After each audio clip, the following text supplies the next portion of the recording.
Alright, welcome to the last video and the insert light a bit. It's not only about teeth and skulls, you're actually also going to see two more tentacles. So again, I'm putting in some volume for the creep, and here you can see I'm already starting to push in the negative space that I'm going to need for the teeth.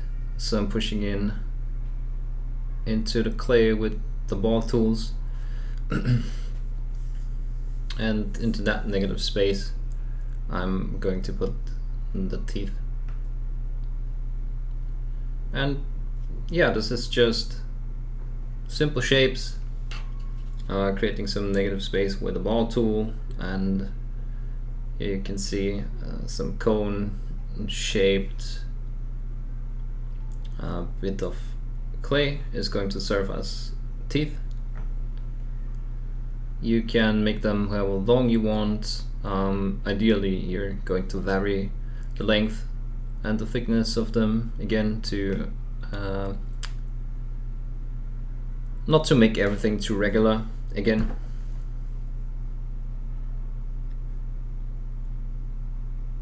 Yeah, you can adjust the orientation and just make sure that everything sticks together.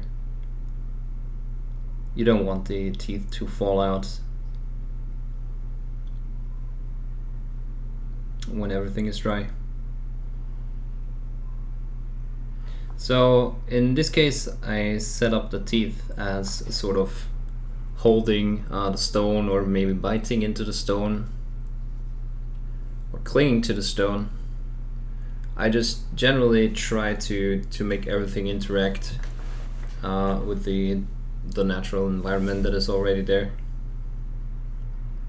That adds quite a bit of drama to the base.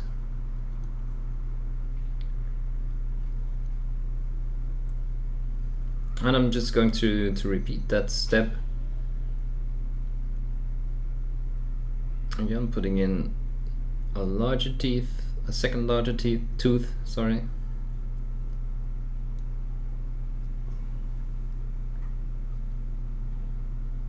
Making sure it sticks. And then refining the surface.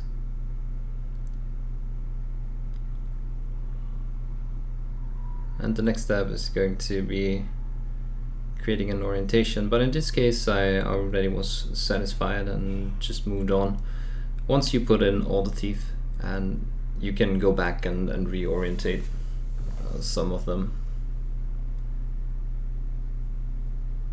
to, like I said, increase the drama, tell a story.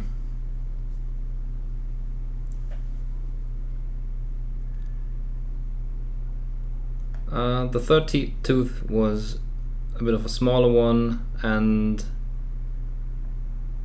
I'm putting another small one next to it so they are sort of paired together. I feel like that also looks interesting. So don't just make everything the same length, the same thickness, but also cluster some of them together.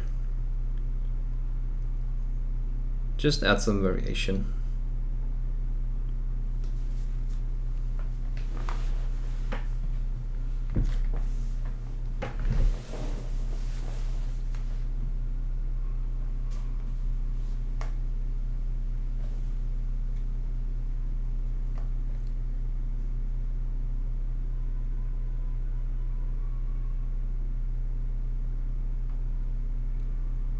Okay, so the last one in the row of teeth was put in, and here you can see again I'm trying to rework the surroundings a bit. And that's already our first row of teeth. I'm going to show you how I made a second one a bit later down. And here you can see me rearranging that second tooth. Like I said, you can just, after you have the composition done, you can just go back in and rearrange as long as it's not too dry. Again, putting on a few of those blisters to stick with the overall theme.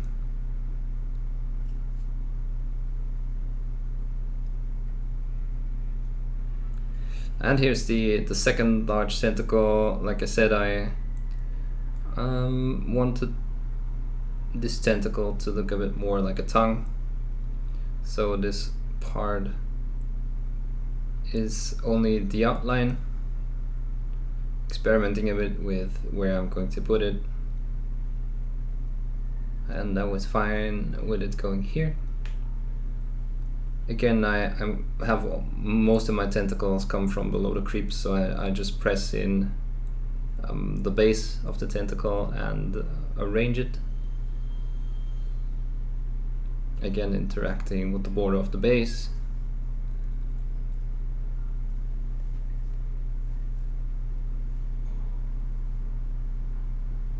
And creating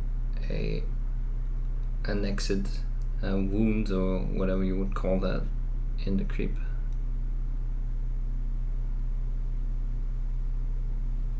By covering some of that tongue tentacle.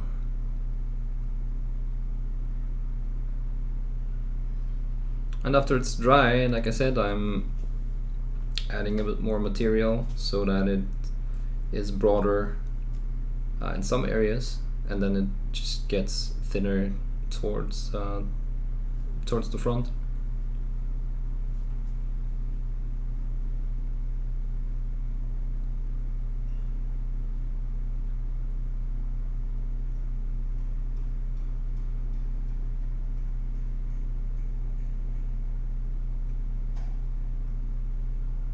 Rebuilding the shape.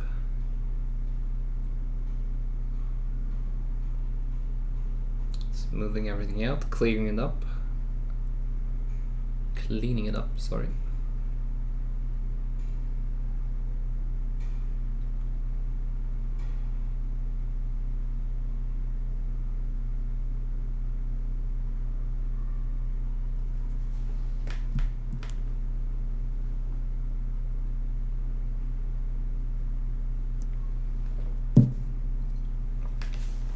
And again, for the extra detail,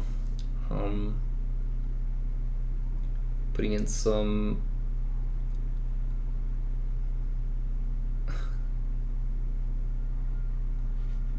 material on the border or on the edge of that tentacle.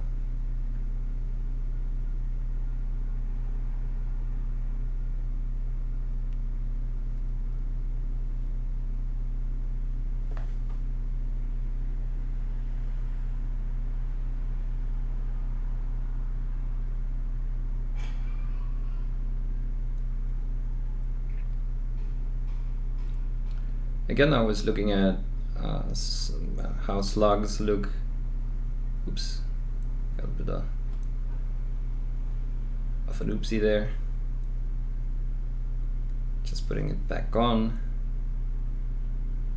And yeah, sometimes the clay sticks a bit more to your fingers than to the actual thing it should stick to. It's important to not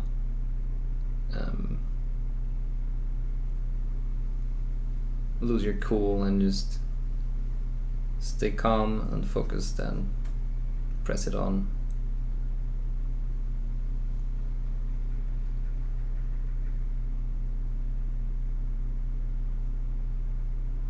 So yeah, especially with nurgle, just look at the most disgusting animals that are out there and try to mimic that.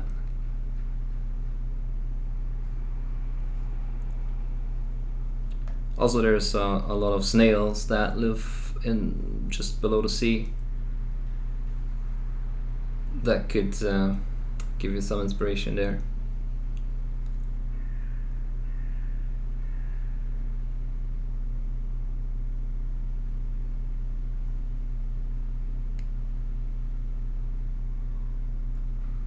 Refining that seam.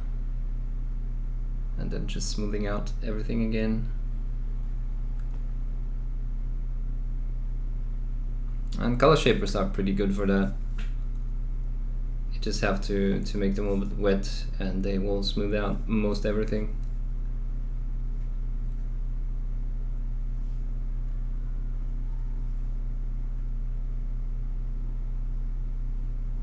Again, if you don't have a color shaper, try to smooth your clay with a wet brush. That also works. But if you do a lot of sculpting, I'd recommend at least one of those color shapers that I use, the angle chisel variant, because you can do all kinds of shapes with it. You don't need 2 or 3 because the really good quality ones are expensive. But yeah, the angle chisel one, you can just create a lot of shapes and it's going to last you forever unless you pour like super glue on it. Okay, so more details.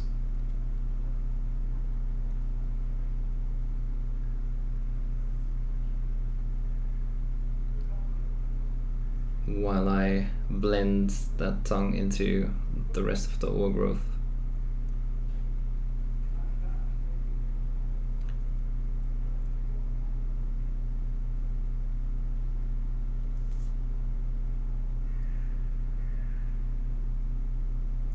And again, have it creep up a bit to the stone area and then interact with it. And here's where I'm going to set up the second row of teeth. Again,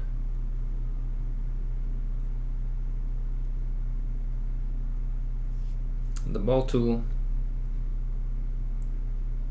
and defining where all the teeth will go.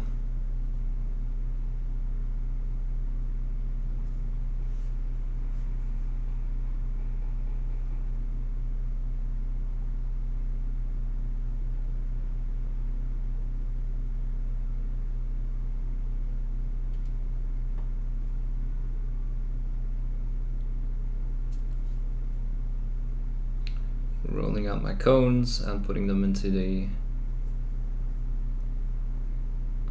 predefined space.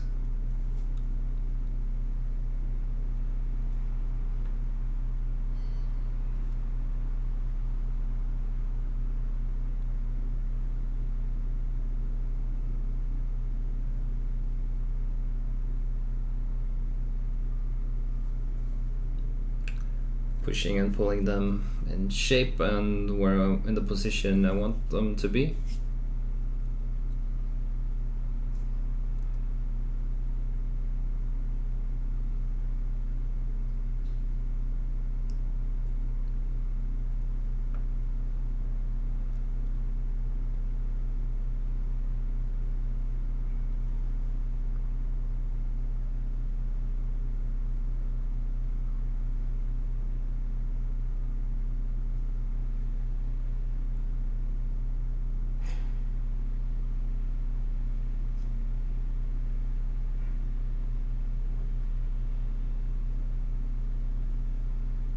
And I think I left this in to show you that sometimes it's a bit of a struggle, but like I said, stay calm and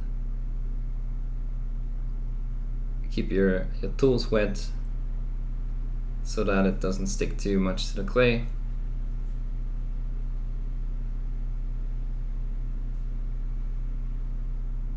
And you're going to be fine. Right, here you can also see again that I'm varying the size of the teeth. And also you see the way how they sort of cling to or just stick to or stay close to the stone. And by that I create an interaction that looks a lot more interesting than just randomly put teeth.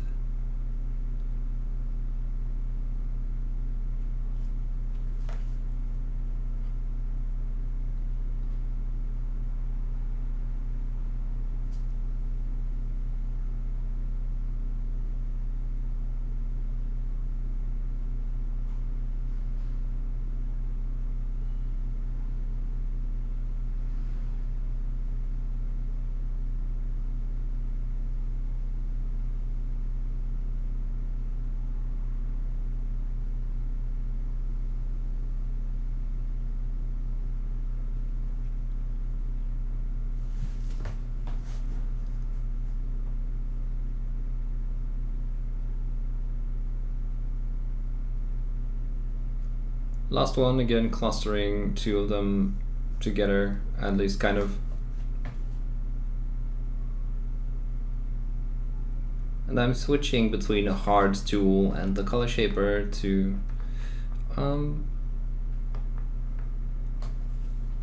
yeah, sort of get sharp angles, and then with the harder tool or sharp features, and then go back in with a bit of smoothing and restoration with the smoother edge and the soft edge of the color shaper.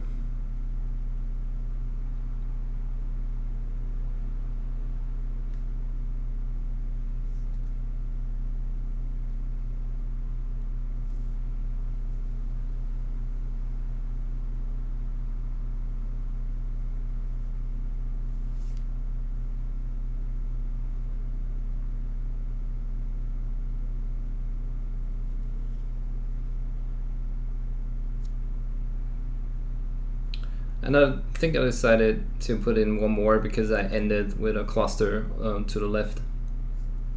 So I wanted to end with a single tooth on the right side.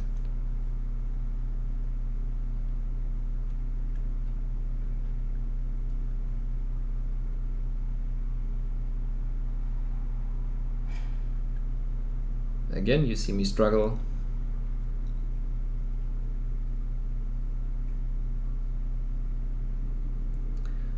To pick up the cone, but once it's on the base, you're fine, and you can just put in the position you want it to be.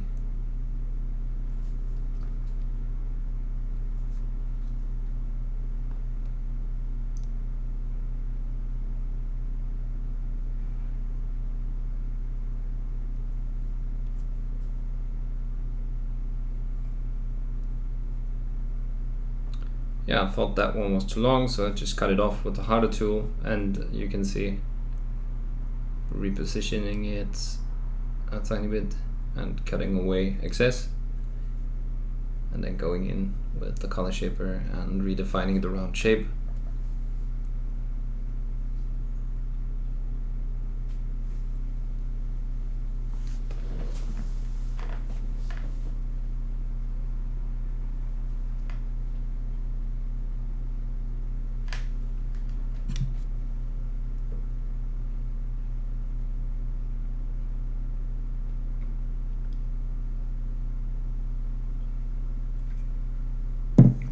There we go, like I mentioned before,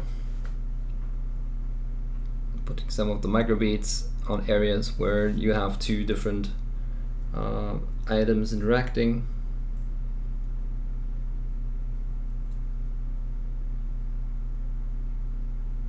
To make it look less boring.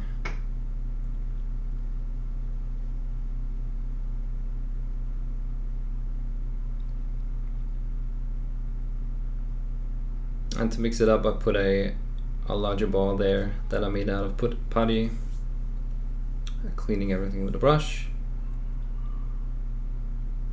and just putting more of the microbeads there.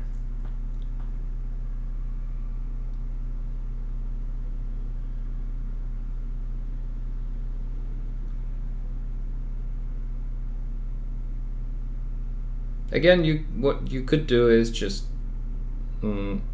pour on those microbeads and have a bit of a more chaotic finish. But like I said, I like to position mine and just control where they go. It's completely up to you how you want to handle that. Here I decided that the tongue tentacle looked a bit boring in some parts, so I'm putting on larger blisters.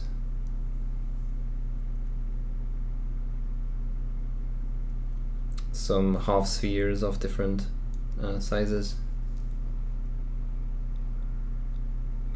as you can see here.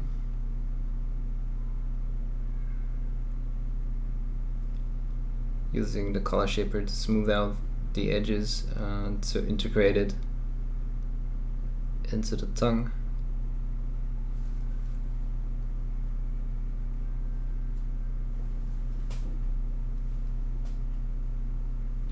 And I got most of those ideas from the artwork of the booklet.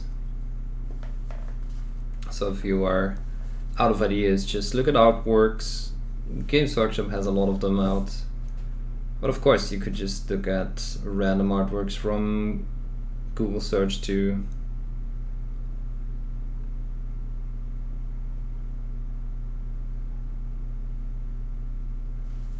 Also, a lot of unknown artists are often a great source of inspiration through their fan art, for example. So yeah, just look for pictures on the internet and you're going to get inspiration of that.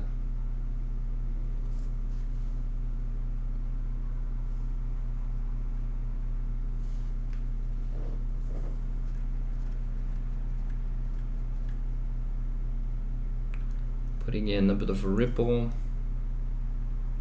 or like a scar, just something to break up the rather smooth surface with something interesting.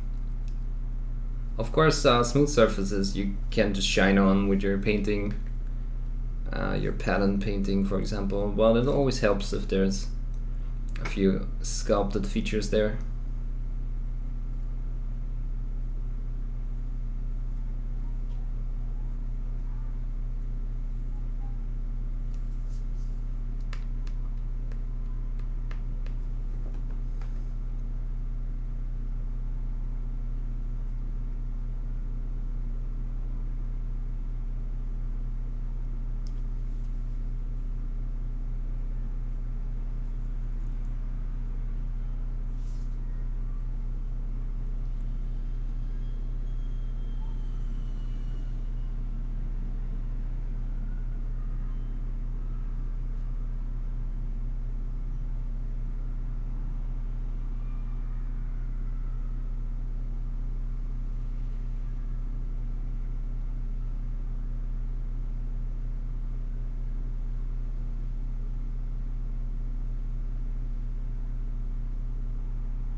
Okay, so the last step,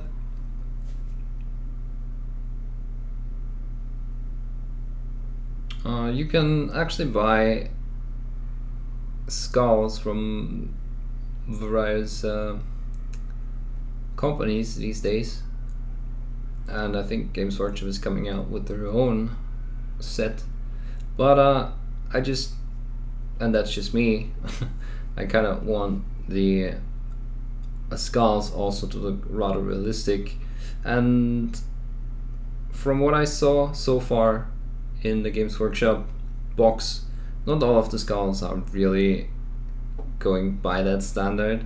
Of course, that's, like I said, just me. If you're happy with less detailed skulls on the base, then that's fine, but here's just a quick peek into how I do sculpt my skulls. And it's actually not that much of an effort with those ball tools and studying how a skull looks a tiny bit. So I just start out by pressing in the eyes with the ball tool, and here I'm just smoothing and then creating the ridges above the eyes that are more prominent in males than in females. But there's a distinct bone structure right above, or that builds the arch above the eye socket. And also, if you're sculpting skulls, try to look at how the eye sockets look. They're not just round circles, they are more yeah, they're sort of distorted in a distinct way. It's more like a round arch on the upper edge and a bit of a distorted arch on the lower edge.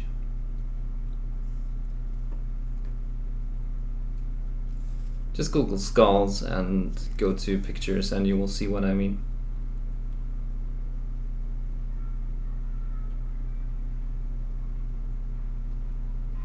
Then just defining the back of the nose.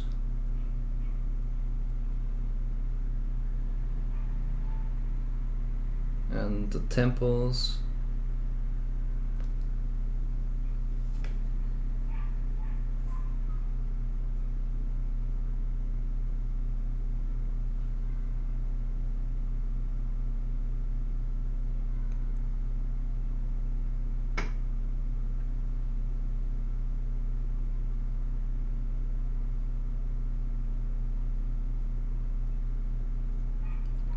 Just using this tool to deepen the sockets and to get a sharp edge out of the nose, the base of the nose.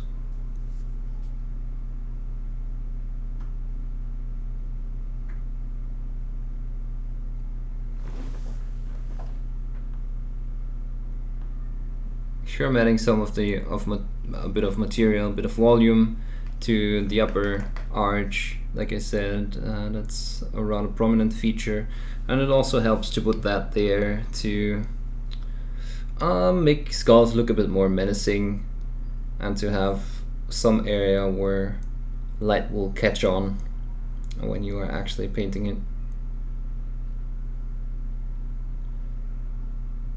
Some people forget to define that area, and then you end up with rather featureless skulls that you can't really detail properly.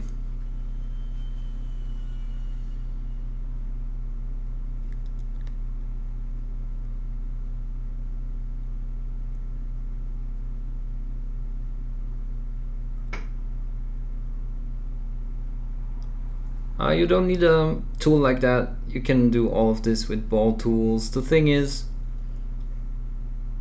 this tool has a straight part, so it has a tip, the one that I'm using right now, and now I'm using the straight part to refine those ridges above the eyes. That's why I like this tool. But you can do everything with a color shaper and a ball tool.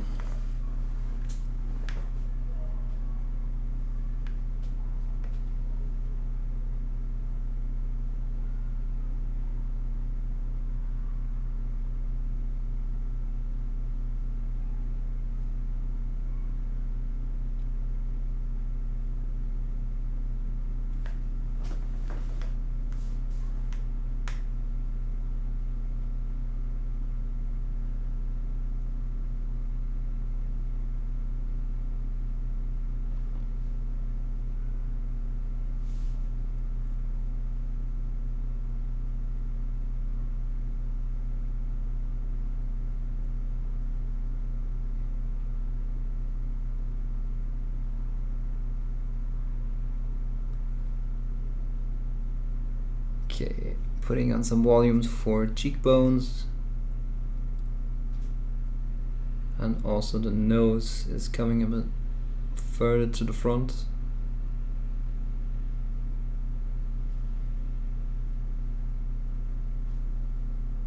And having most of the skull, or the lower third of the skull, being covered in the overgrowth helps, so you only have to care about the eye sockets and the back of the nose and the opening of the nose.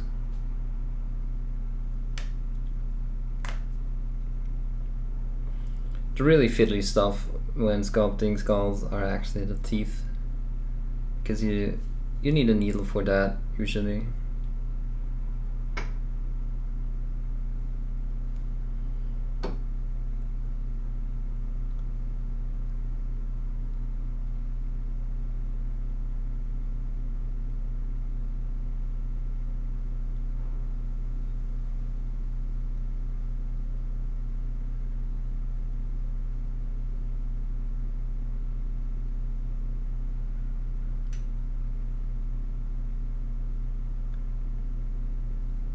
Just to find the temples there at the end. Here you can see it too.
So building the skull is a bit of, putting volume on and then redefining the negative space, the eye sockets, and just adjusting until the shape looks menacing enough or aggressive enough for my taste.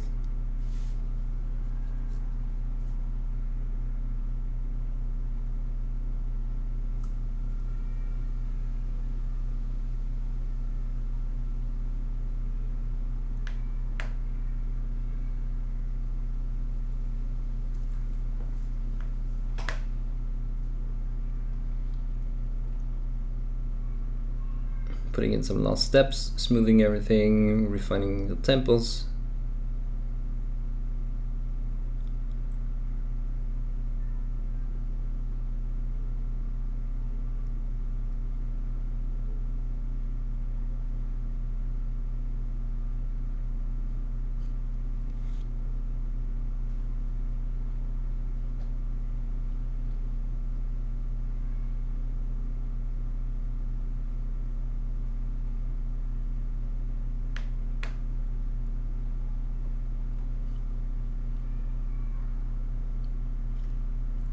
And you're just making sure that the overgrowth kind of interacts with the skull.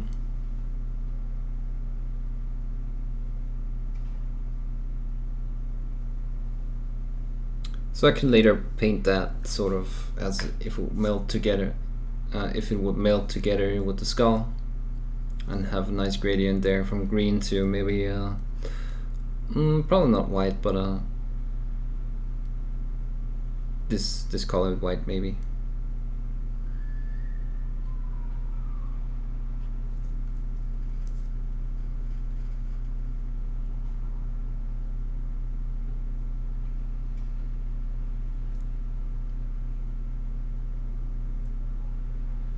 By the way, let me know if you want a tutorial about actually sculpting skulls, maybe in larger scales. Just let me know in the comments. There is, like I said, a few versions of skulls coming out. I think Fur Miniatures is releasing pretty good set. Also there's the Games Workshop ones that are coming out. They might be enough for most people, but still, let me know if there's any interest in short sculpting tutorials like that.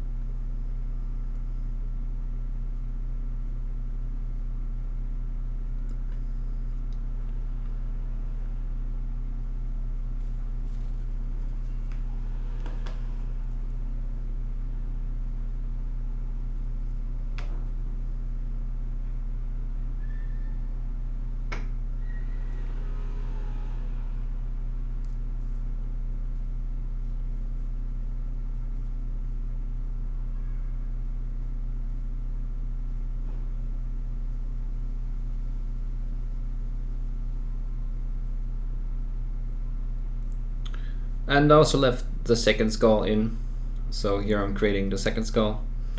I'll leave you to it. You can skip forward if you are fine with the watching the first one, but for completion's sake, I left in the second one too, because I kind of approached this a little different. Because the angle, the way it's angled, is a little bit different. And I sped it up a tiny bit.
Again, the last few details, putting in some microbeats, and then a view of my stream suggested that it would be a nice detail to have a tentacle come out of one of the eyes. That's the last thing for that video. Thought that was an interesting little detail, so I put that in.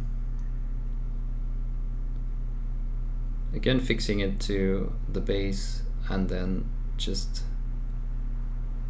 experimenting a bit and bending it in shape until I found shape that I was satisfied with. And that's about it.